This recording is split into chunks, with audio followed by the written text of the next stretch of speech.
Since we're in the final month of 2022, it feels like a great time to sit down and go through my financial goals for 2023, which I hope you all are excited about doing as well.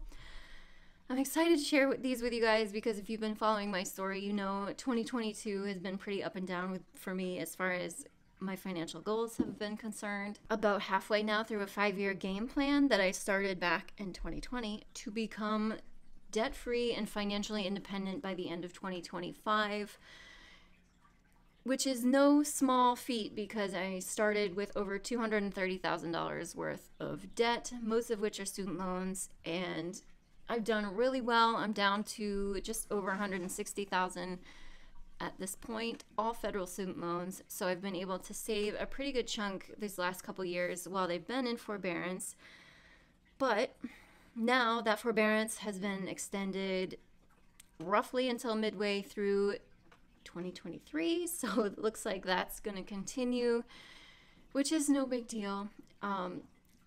Obviously, I had a 5-year game plan that is going to shift from year to year just because life happens, of course. And even from year start to year end, things change. But as of right now, I do have a game plan for 2023, so I'm going to be sharing my top 5 really money priorities with you guys for the coming year. And I'm switching my strategy a bit from the last couple of years, but they're still pretty well aligned with the original goal and path that I set out for myself. So I'm excited to go through those. Like I said, my top 5. And then after we cover those, I'm going to share something with you guys that could potentially throw a wrench in everything. It's something that's really been weighing on my mind and my heart lately, and I want to share it with you guys and get your opinion and just kind of, I guess, put it out there and see what you guys all think, or what, I don't know. Honestly, I guess I'm looking for an opinion of what you would do if you were in my situation, but it's just like an alternate path to the one that I've been on. That being said, let's get into the goals and then we can talk about that after. 2023. You guys, I still have, of course, my original game plan up on my vision board behind me, which I shared with you guys months ago.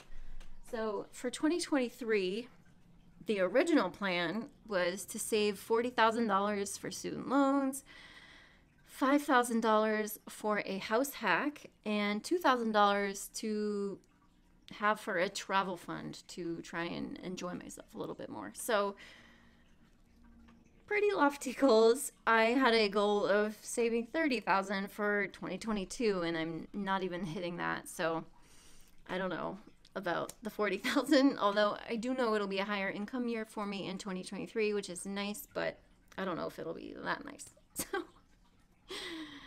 just to recap the old plan. Now let's go to the fresh one that I've come up with, just based on kind of my thoughts, feelings, and where I'm at the moment and the progress that I've made over the last year. There's some lingering things that I really want to attend to this year. So right at the beginning of the year, once January hits, priority number 1 for me is going to be setting aside $2,000 for a car, vet, and medical fund. And this is like separate from my emergency fund, but it'll be like a mini emergency fund, if you will, for any car, vet, or medical expenses that might come up.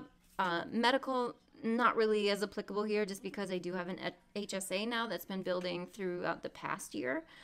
So that's, but you never know, right? Especially I am a U.S. citizen. I think we all know that healthcare or health problems can certainly be financially crippling in this country, which is really unfortunate. So just to have little cushions is always a good thing. Priority number 2. This is a new thing I kind of added to my sinking funds in November, and that is $2,000 for annual expenses in a sinking fund. And it just, I noticed over the last year when those things would pop up, I would kind of have to cash roll them at the moment, and then it would take away from my attention to my student loan savings, which has been no big deal, but I would just rather preemptively save for those kinds of things. So currently, my annual expenses are things like my cell phone, you guys know in September I switched to Mint Mobile, and instead of paying Sprint $60 a month, I now have switched to Mint Mobile, and I've paid $360 for an entire year, and I can pay that all at once, which is amazing. And then I also have an annual subscription to Epidemic Sound, and I've included in this as well my annual business fees. So I have an annual LLC fee, an annual business license fee in the state I live in, an annual business license fee in the state of Missouri where my rental property is. I have an annual registered agent fee. That is something I need, or a service I need to pay for to legally operate in Missouri. And I'm forgetting if there's anything else. I don't think that there is, but basically all those items together come to just shy of $2,000. So I'd rather just set up that sinking fund ahead of time to have it for the year and not worry about these things as they come up, just because they are kind of trickled throughout the year. So that'll be priority number 2 after the car, vet, and medical fund. Priority number 3. Here's the big one. I want to buy a house hack this year. If you guys are unfamiliar with what a house hack is, it's basically you buy a multifamily property that if it's 4 units or less, so duplex, triplex, or fourplex, you can qualify for a residential mortgage. So you can put down as little as 3.5%. You live in one unit and rent out the others, and theoretically the rent from those other units are either going to drastically reduce,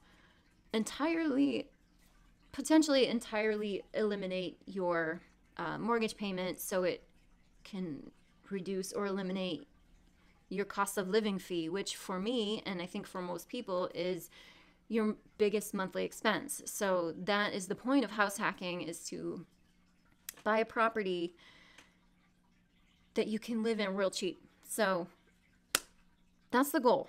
Now, obviously, buying a house is not a small goal. Even on a small down payment, like 3.5–4%, is still going to be a good chunk of money. So what I plan to do is continue to save, as I have been, in my high yield savings account, which I have with Capital One. It's a money market account, and that's where I've been saving my student loans for the past couple of years. I plan to continue to contribute to that same account, to that same lump sum, and then if I do find a property, use some of that money to buy the house hack. So yes, that is going to set me back as far as my student loan savings goes, but in theory, it's going to set me back, and if purchased properly, it should drastically reduce or potentially eliminate my cost of living fee, which would dramatically amplify my savings rate going forward. So it's a step back in the moment to propel my student loan savings afterwards. I hope that makes sense. At least that's the plan. Anyway, so the bulk of my monthly savings is all still going to be going to that same account. Once priority number 1 and 2 are handled, priority number 3 will still be putting a big chunk of my monthly income, which has been anywhere between 40 and 60% of my take-home pay, to savings for student loans. And I'm just going to start calling it my savings, because it'll be student loans or house hack. Both, really. I know that initially that feels like I'm going against everything I've been working towards the past couple of years to get rid of these student loans, but realistically, I get frustrated at the amount of rent that I'm paying, and like I am paying pretty freaking cheap here as it is. So it's frustrating to me that a good chunk of my monthly income is going towards rent. I'd rather have it go towards a property that is building equity for me and giving me other tax benefits, but also not costing me as much month to month out of pocket, as of course, if bought properly, the tenants should be paying at least the bulk of the mortgage every month. So stay tuned. I don't know. Priority number 4, that emergency fund. the big overarching emergency fund that I have a $10,000 goal for. So not much changed here. What I'm going to do is just keep my YouTube paychecks depositing into that account and just letting it grow that way. And any direct support that I get from you all will also be going obviously into that. I'll match whatever you guys donate to me. I'll continue to match with my own money into my emergency fund. And then whenever I get paid out from YouTube, into my emergency fund as well. I haven't prioritized it just because I have had my student loan savings cushion this whole time. So if anything actually ever did happen, it's not like I don't have cash on hand. That's why my actual emergency fund hasn't been such a huge priority. Of course, if and when student loan payments do resume, if they do resume, say mid-year, and I drop that lump, or at least the bulk of it, onto my student loans, that kind of takes that cushion away a little bit, and then I'll reprioritize actually focusing on the emergency fund as well. But until then, YouTube paychecks to the emergency fund. Priority number 5. My poor Roth. It's been so neglected, which is irritating because stocks are on sale right now. I should be like dumping money into my 2022 Roth, and I should, but it just hasn't been a priority. I don't know. I know a lot of you probably cringe at that every time I say it, but it just is what it is. So that's priority number 5. My Roth 2023. Oy. Not much more to say about that one. That being said, of course, there's other things that will continue to grow in the background without me actively talking about them every time. Of course, my 401k. I do a 7%, and then I have a company match, a graduated match up to 7%. That's why I do 7%. So I'm getting the full match available to me, as well as my HSA, $84 a paycheck paid bi-weekly, plus the amounts that my employer dumps in there for like health screenings and being a non-tobacco user, things like that. It should come right around $3,800, which they upped the limit next year to $3,850 or something like that. So that'll get me pretty well right at the maximum I'm able to contribute to that next year. So that'll just continue to grow automatically in the background. I will continue to have debt pay down of my rental property mortgage paid for by the tenant, which is fantastic. As long as everything continues to go smoothly. We all know that had a bit of a rough start in 2021. So again, knock on wood, things have been quiet. So we'll hope they stay quiet. And then my FundRise account, that I haven't been contributing much to. It's just been kind of growing on its own with appreciation and dividends that grow and of course get reinvested, and it's great. It goes up every day. It's gone down one time in the four years I've had it, something like that. So love FundRise. I can't say enough about it. I always have that link down below for you guys if you're interested. Excuse me, Pepe. All right, so those are my 5 financial goals for 2023. Now, for the lead bomb that's about to come from left field. All right, if you have been following, you guys know I hate my job. I hate my job. I don't hate the people. I hate the environment, the atmosphere, the job, the schedule, all of it. And I've only been working this job to make good money, to eliminate the student debt, to move on with my life. You guys know I've been struggling this past year with burnout and other just like not feeling great about things. And obviously this channel is about my finances, so it's always like when I'm talking about that, it is my finances. But in reality, I've been not feeling great in my personal life either because of this job. In fact, it has taken a huge toll on my personal life. And for the last few years, I've been able to set that aside and just kind of tell myself that, you know what, it's just the season you're in. It's the season of sacrifice. You have to do this to get rid of this debt. There is no other way. Once it's gone, then you can be happy, which is like horrifying, right? So I think that I've just realized, and I need to stop forcing myself to be happy when I'm there.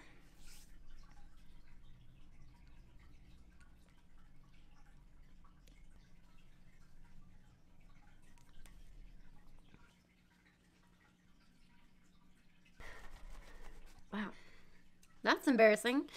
Didn't mean to get upset, but this job has been incredibly taxing on my personal life.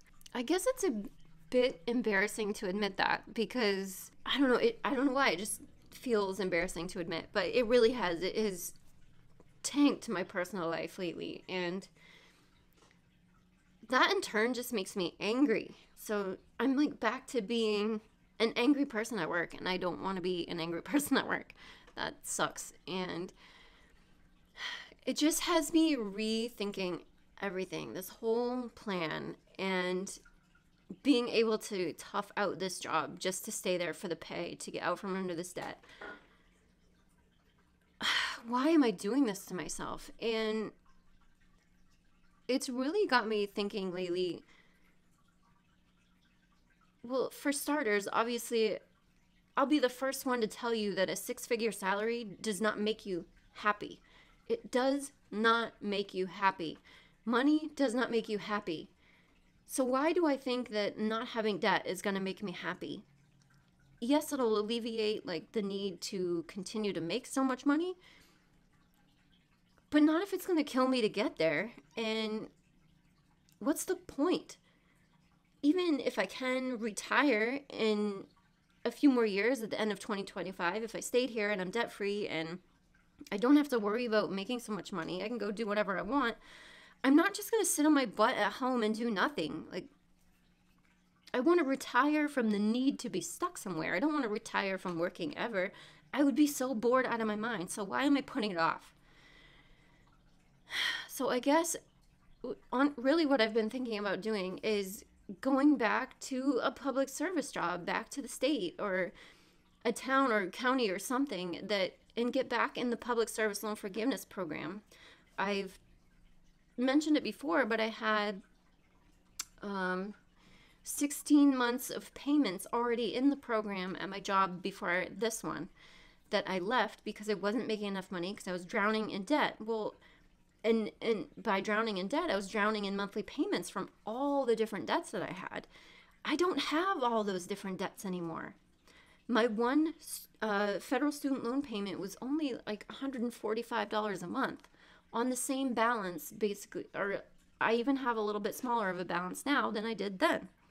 So if I go back to the state or wherever, making peas and carrots for money, but being happy, my one debt payment will only be, I don't know, worst case scenario, $150, $200 a month. My financial situation is just so drastically different, and it would be so drastically different at a lower salary than it was before at the lower salary, because I just don't have the overwhelming amount of monthly payments of debt payments that I used to have. Oh, hi, it's Editing Rachel. I realized I got emotional and got distracted, and I forgot to share an interesting financial perspective that really can play into all of this. So, as I mentioned earlier, I have 16 payments in to the public service loan forgiveness program so far from my previous job. And to get public service loan forgiveness loan discharge, you need 10 years or 120 qualifying payments in the program, and you can enter and exit the program at any time. It doesn't have to be 10 consecutive years. So with the 16 I would need to make 104 more payments, which is 8 years and 8 months. So before, at the salary that I had, which was $36,000, my monthly payment was $145 a month. If I went back to a similar salary, and if I was paying $145 a month for another 104 payments, the total that I would pay over the course of that 8 years, 8 months, is only $15,080 out of the $160,500 that I owe. Obviously, there's no, I would have no idea what salary I would be getting, but just to ballpark that, that's a huge difference. That's a fraction of what I actually owe. Even if my payment was $200 a month for those 104 payments, that's only $20,800. And even on like an uppercase scenario, $300 a month at 104 payments is only $31,200. All of these amounts are fractions of what I owe. So that's really a big deal, and it's kind of a huge factor in this whole decision-making process, because, my God, I have almost that much saved up right now. I almost have $31,000 saved right now. So it's like kind of a no-brainer. Again, I'm just putting this out there as an alternate path for myself, and I'm intrigued to see what you guys think. Now, back to it. So I've been thinking, what if I just walked away from this job and, like, not flipping them the bird and without having another job, but like, why don't I take this year to explore the options and continue to save money while I'm here, but also be looking on the job hunt for something better, something happier, something using this damn degree that I paid so much money for. So what? It's another 8 years I would have to put into the public service loan forgiveness program. So what? If I'm happy, it's 8 years. What do I care? And so much can change in 8 years anyway. So it's like, why am I breaking my back? I don't think I can hold on for another few years at this job. I don't think I can. So I guess I'm just putting it out there because I'm really, really leaning towards that a little bit more every day. And I guess I'm really intrigued to see what you guys think of that. Do you think I'm crazy?